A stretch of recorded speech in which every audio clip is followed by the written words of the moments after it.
চালু কর। তো এখন খাচ্ছি গোলবাড়ির মটন কষা আর পরোটা, ঠিক আছে, দেখি কেমন লাগে।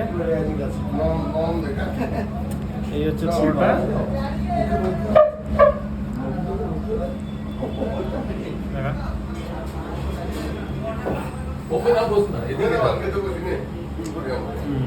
খুব সুন্দর কথা। আর মটন পিসগুলো এই যে 4 পিস দিয়েছে, এই যে পুরো কালো একদম।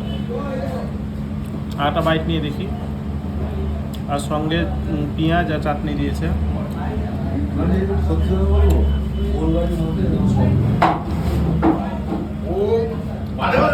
খাবো সব